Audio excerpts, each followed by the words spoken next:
Happy New Year and welcome to Mirror Lake State Park. My name is Cindy and I'm the naturalist, and I'm going to be taking you on a virtual natural tour today.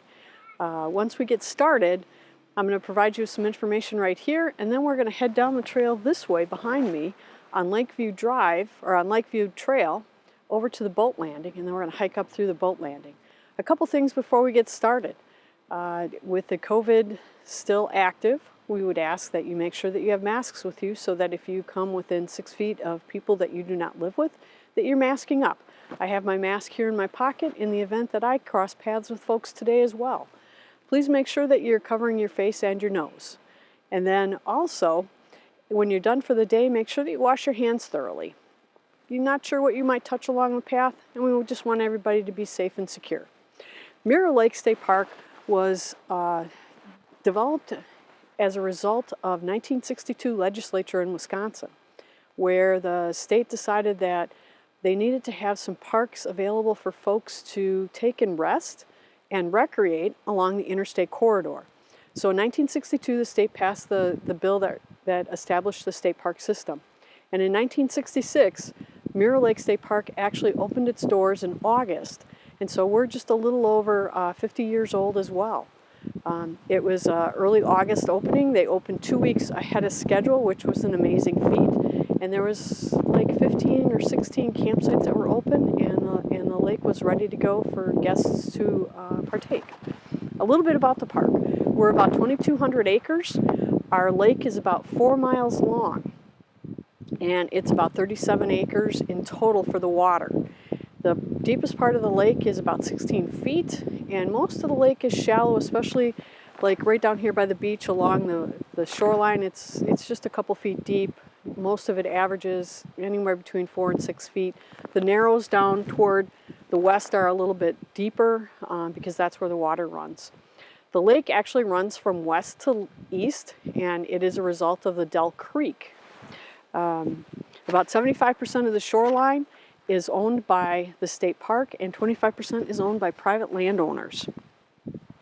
The water flows from west to east, and we have a couple other creeks that also play into the park and the waterway, and as a result, our water turns over every 7 to 8 days, which means that we have better water quality here, and we will not get swimmer's itch, which is very common down at our neighboring park, Devil's Lake State Park, because that water doesn't turn over, or some of the lakes with the blue-green algae down in Madison, because those waters don't turn over. So we have constant flow of water. The other thing with that is that our water does flow all year round. So right now the creeks and springs are still feeding the lake, which means that there's going to be pockets of the ice that are not going to get very thick through the winter months. So please be cautious and please be careful when you're out on the ice. I noticed today that we already have some ice fishermen out here in the Beach Bay area. Hopefully they're having some good luck. Mirror Lake has 151 campsites. We have 7 group sites, and we have over 20 miles of trail. There's about 18 miles that are groomed each year for the cross-country skiers, and then we have about 4 miles or a little bit over 4 miles for snowshoeing. We are in the process of opening up another new trail in the next probably 18 to 24 months. That'll add an additional 4 miles of snowshoe trails for us. Just to the west of us here is the Seth Peterson Cottage, and that was commissioned in 1958 by Seth Peterson. He contacted Frank Lloyd Wright and asked him to build a cottage on the majestic and beautiful Mirror Lake. Unfortunately, both of the men passed away prior to the cottage being finished, and so the estate sold it to the Pritchard family, who then completed the cottage.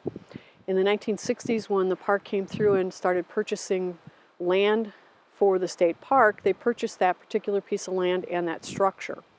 The structure fell into disrepair, and in 1989, a woman by the name of Audrey Latch, who was a local resident and lake property owner, decided that the locals needed to step up, and they needed to restore and renovate the Seth Peterson Cottage as a historic area. She was very much of a fan of Frank Lloyd Wright, so she worked with a lot of people. They established the Seth Peterson Cottage Conservancy, so it's the SPCC. And together with a group of people over the course of 3 years, They raised over $300,000 in funds to take and rehab the facility and get it to the point where it could be open to the public. And so right now it is a 2-bedroom, 800 square foot cottage that is rentable by the night. And typically in any given year, that cottage is booked almost a year in advance. And typically people come and spend one night there or maybe 2 nights there. There are a host of events that also happen in that facility, and if anybody has a group that would like to rent that space for an event, you would just contact the SPCC and they could make that happen for you. Right now, the second Sunday of each month, they do have an open house. There is a small admission fee, and again, all of those funds go back into maintaining that facility. It is a beautiful, beautiful cottage. If you ever have the opportunity, I would encourage you to visit there. It is not visible from the waterway, so even in the spring, the tree cover and all of the underbrush just prevents you from actually getting the entire full effect of being able to view that beautiful facility. The west end of the park is also the widest end of the park in terms of water, and it's a little bit more shallow, so there's a little bit more reeds and weeds and some other cover that can provide some great habitat for all of our waterfowl.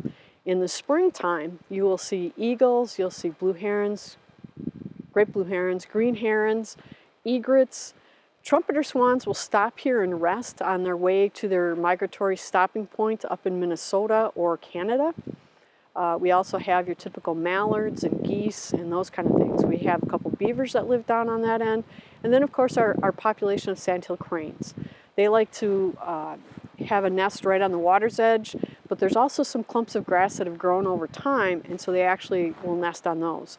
If you happen to be out on that end of the lake in the springtime, please be mindful and let the waterfowl have their peace while they're raising their young.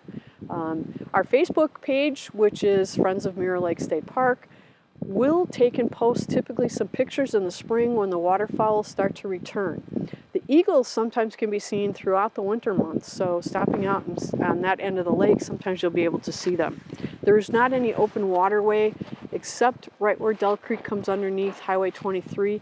Oftentimes that still flows during the winter months, so there is a little bit of water open there. That end of the park was also very much of an old resort area back in the 1800s to the 1930s, where there was a number of resorts and boat rentals, bait shops, those kind of things, moms and pop kind of places that rented to a lot of different people. In fact, Lou and Al Ringling, so Al Ringling from Baraboo with the circus, they actually had a home down on that and lived down there for quite a few years, and then eventually it was turned into a resort. And then after Lou died, or after Al died, Lou moved to the other end of the lake and established the Morris Hotel, which later became the Mirror Lake Inn. And we'll talk a little bit more about that later on. So we're going to move on. We're going to head right down this path here on Lakeview, which goes right along the lake area. We're going to go down to the boat landing. We're going to hike up the boat landing, and you're going to follow the trail marker to Echo Rock Trail, and we're going to stop at the overlook. So I'll see you up there.